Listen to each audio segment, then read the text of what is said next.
everyone, welcome to my channel. I'm Stephanie and this is the week 7, February the 10th through the 16th weekly wrap up.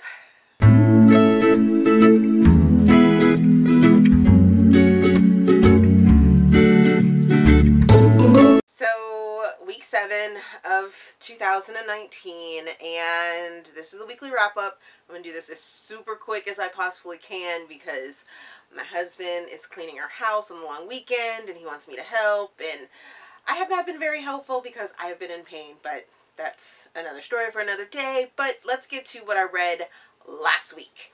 So I read 8 books last week, and to start off the week I read A Children's Intro to African American History by Jabari Asim, and it was a very interesting book. It definitely gave the African American timeline from slavery to modern day. I give it 4 stars. A little backwards.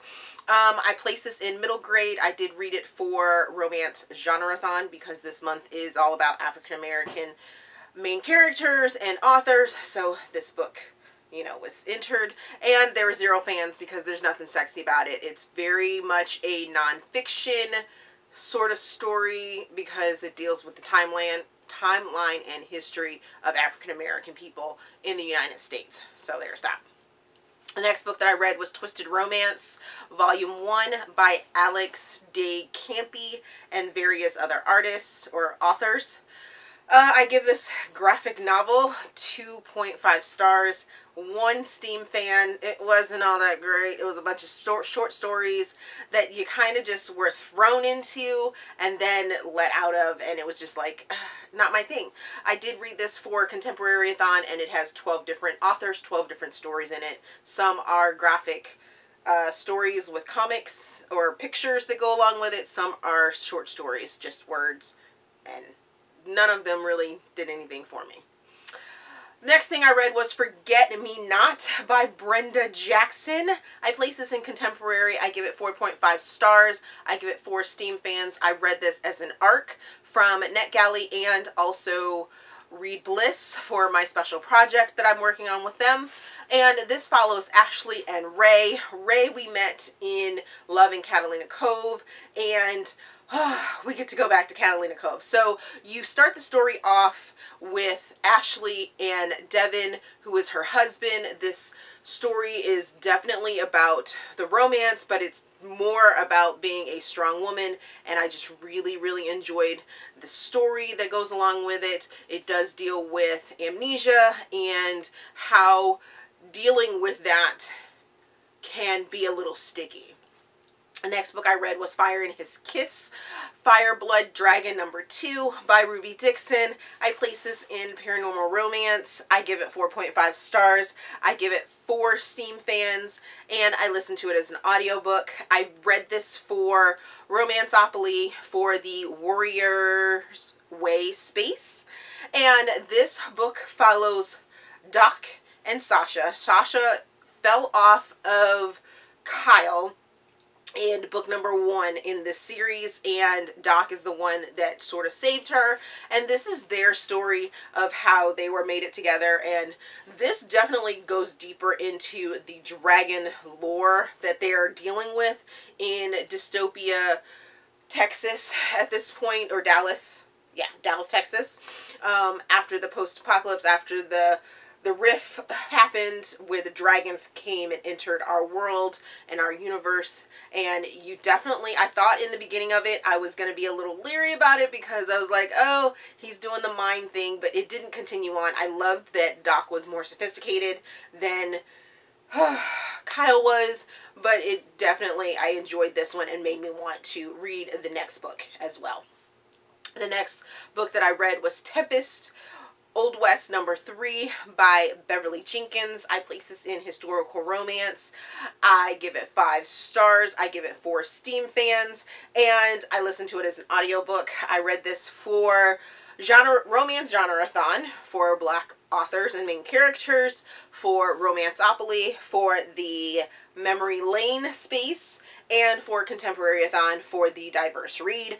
Oh my goodness, I really enjoyed this story. This story follows Reagan, who is all about the adventure. It's also set in the late 1800s from Arizona to Wyoming, and Reagan is this adventurous woman that is sassy, and she has been taught to be independent, even though those are the times in the United States before they were completed as the United States for women to be on their own and independent. So she answered the ad for Colton, who is the small town doctor, and when her stagecoach is run about by some bandits, she starts shooting at them, and then when people from town come in, to include Colton, he comes in and she's like, oh no, they're attacking again, so she ends up shooting him in the shoulder, and they get off to a rocky start, but their union is bonded, and her sassiness definitely equals out his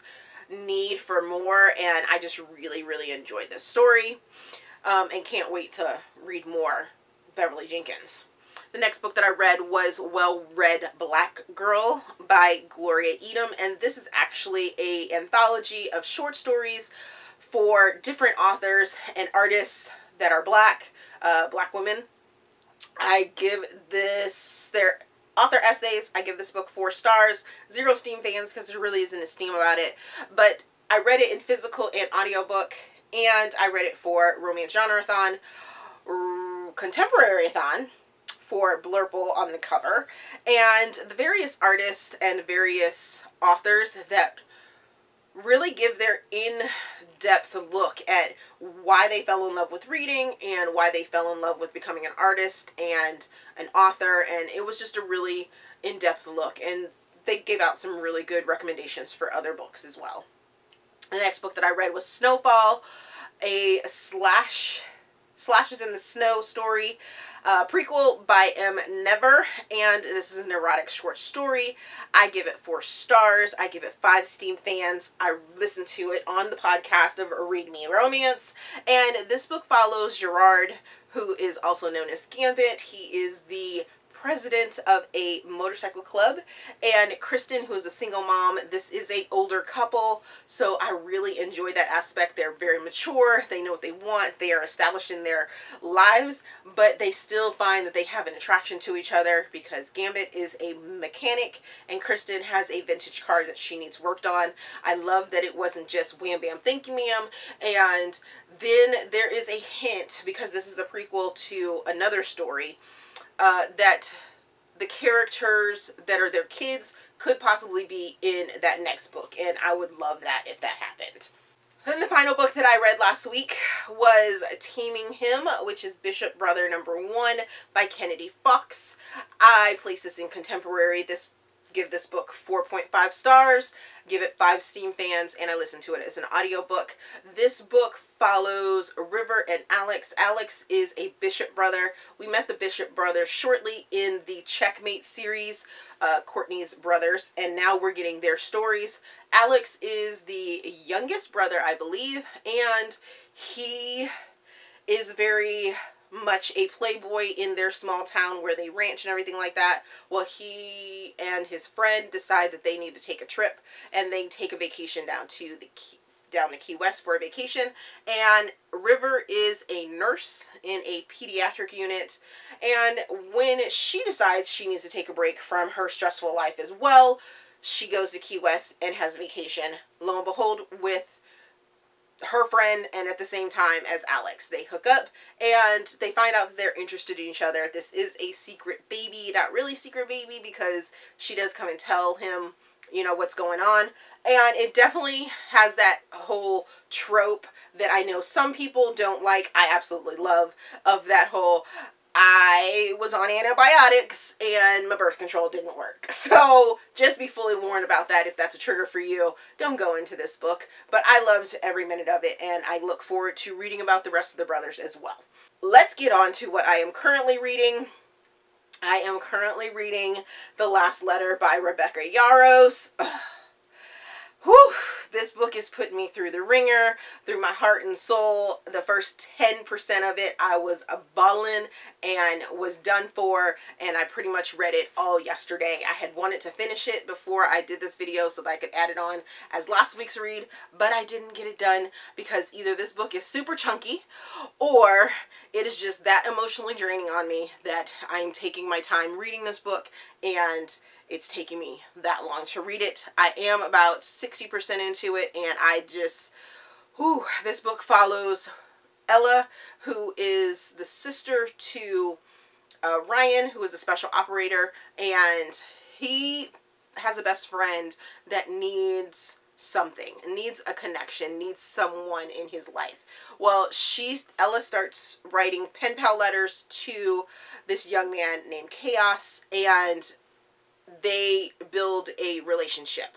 Things happen, and then other things. I don't want to get too much into it. What I love about it is that Rebecca definitely comes and has done her research. For one, I know for a fact that she has military connection, so it's done and it's written in a way that I absolutely love, because I definitely revere, if someone's going to write a military story, that they have their information factual and, you know, make it believable, and this story just most definitely does. And then it's about a mom and with kids, and just yes, so many yeses. The next book that I'm reading is When Life Happened by Jewel E. Ann, and this book follows Parker, who is a twin, and her sister ends up hooking up with her boyfriend, and then they end up getting married. Well, she's bitter, and she ends up moving out of her parents' house into the house like across the street. It's a little tropey in the trope that I'm not big on the whole cheating aspect, and our main male character, Gus, he is actually married, so his lusting after Parker was a little off-putting, or is a little off-putting, so I'm treading lightly in that book. I will be finishing it. I was reading that one for Contemporary-a-thon, but Contemporary-a-thon ends tonight or tomorrow, something like that, so it won't get done for that, but I will be finishing reading that because I was very interested in reading it. I am also reading The Half-Truth by Leddy Harper, and this book follows Tatum and Jason. Tatum is a sous chef that gets dumped by her fiance on her birthday and is just devastated. She's still working for him, and he's just a douchebag. Jason is a womanizer that I'm getting, and he meets Tatum through his cousin, I believe it is, and is really intrigued by Tatum's quirkiness. So that's about as far as I'm gotten. They've just met, and they're sort of interested in each other, but we will see what happens there. I am also still reading Black Enough by various Black authors who are writing about their teen experiences, or teen experiences that they may have known, or stories that they're building, things like that in the YA realm. I've only gotten through 3 of those stories, but that third story that I read really resonated with me, and I had to put it down for a second, but I will be picking it up because I'm reading that for Blackathon. So that is what I read last week for week 7, and what I am currently reading, which you'll be hearing about probably next week in week 8. So have you read any of the books that I have just talked about? Is there anything you want me to expound on? Let me know down in the comments. As always, if you enjoyed this video, please give me a big thumbs up and subscribe to the channel. Also, there is a feedback form down in the description box so you guys can help me improve my channel. Thank you for watching, and we will see you guys later.